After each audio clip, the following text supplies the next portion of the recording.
Hello, everybody. This is The Picture of Dorian Gray by Oscar Wilde. Chapter 6. I suppose you've heard the news, Basil, said Lord Henry that evening as Hallward was shown into the little private room at the Bristol where dinner had been laid for 3.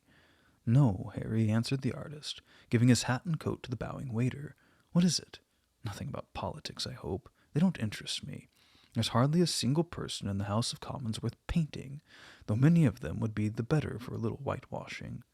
Dorian Gray is engaged to be married, said Lord Henry, watching him as he spoke. Hallward started and then frowned. Dorian engaged to be married, he cried. Impossible.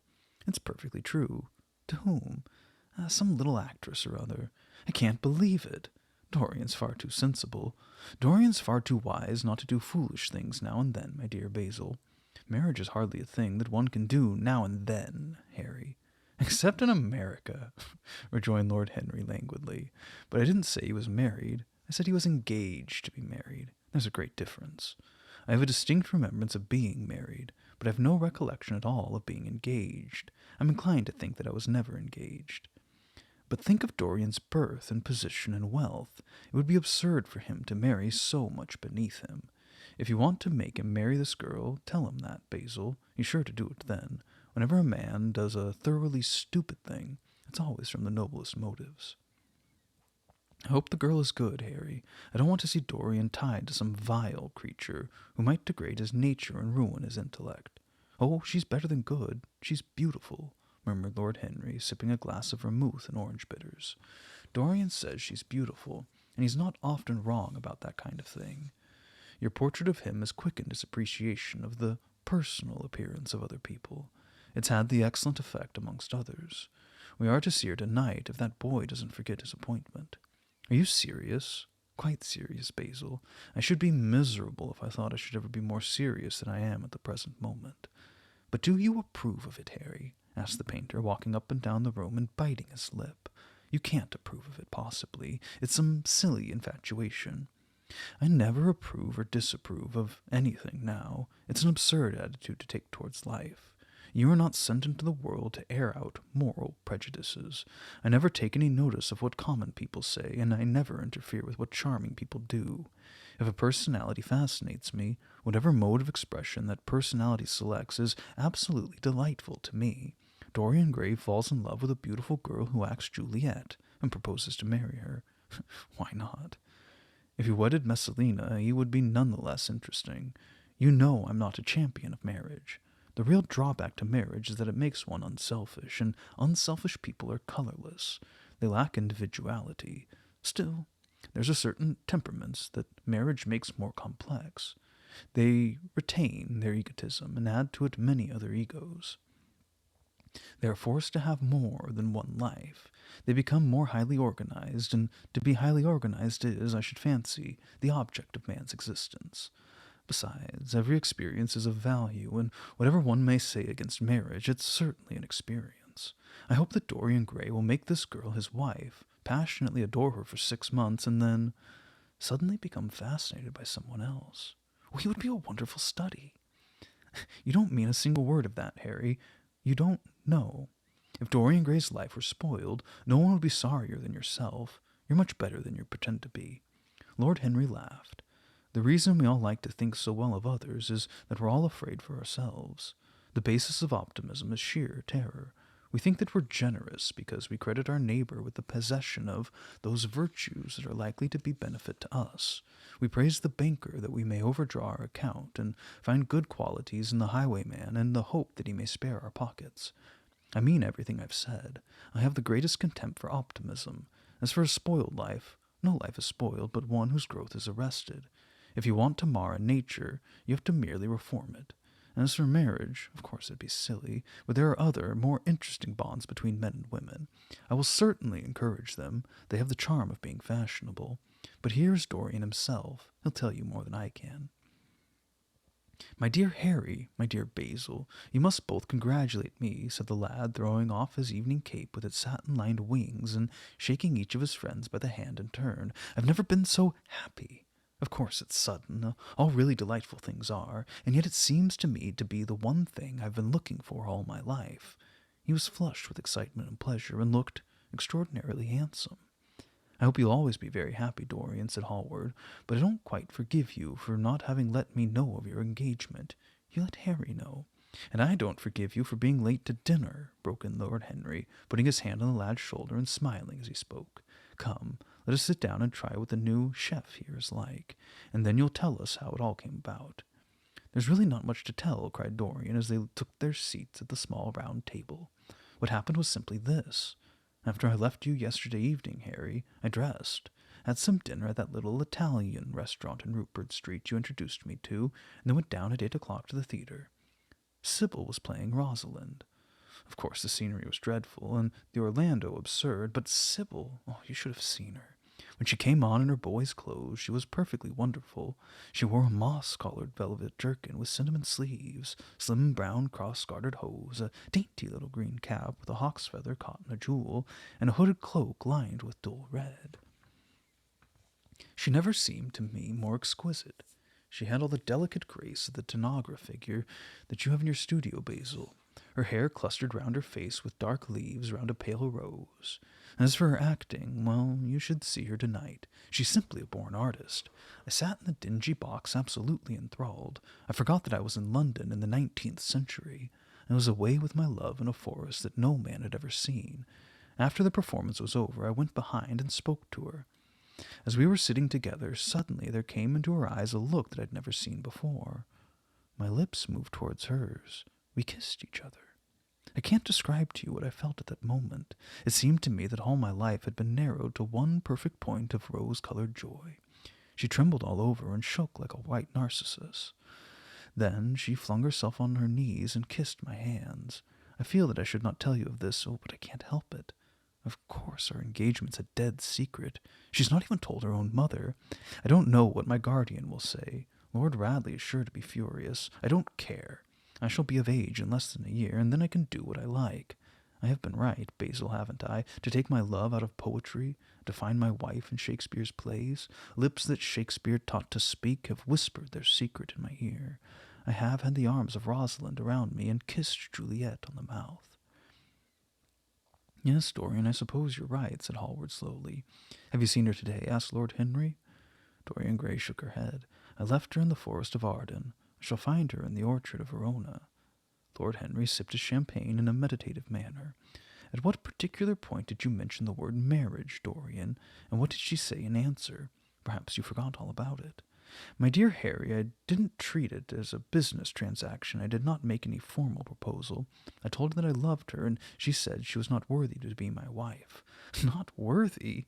Why, the whole world is nothing to compare to her. Women are wonderfully practical, murmured Lord Henry, much more practical than we are. In a situation of that kind, we often forget to say anything about marriage, and they always remind us. Hallward laid his hand upon me. Don't, Harry. You've annoyed Dorian. He's not like other men. He would never bring misery upon anyone. His nature's too fine for that. Lord Henry looked across the table. Dorian's never annoyed with me, he answered. I asked the question for the best reason possible, for the only reason indeed that excuses one for asking any question. Simply curiosity. I have a theory that it's always the women who propose to us, and not we who propose to the women, except, of course, in middle-class life, but the middle classes are not modern. Dorian Gray laughed and tossed his head. You're quite incorrigible, Harry, but I don't mind.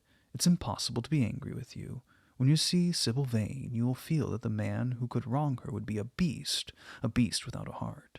I cannot imagine how anyone can wish to shame the thing he loves. I love Sybil Vane. I want to place her on a pedestal of gold and see the world worship the woman who is mine. What is marriage? An irrevocable vow. You mock at it for that. Ah, don't mock. It's an irrevocable vow that I want to take. Her trust makes me faithful. Her belief makes me good. When I'm with her, I regret all that you've taught me. I become different from what you've known me to be. I'm changed, and the mere touch of Sybil Vane's hand makes me forget you and all your wrong, fascinating, poisonous, delightful theories. And those are? Asked Lord Henry, helping himself to some salad. Oh, your theories about life, your theories about love, your theories about pleasure. All your theories, in fact, Harry.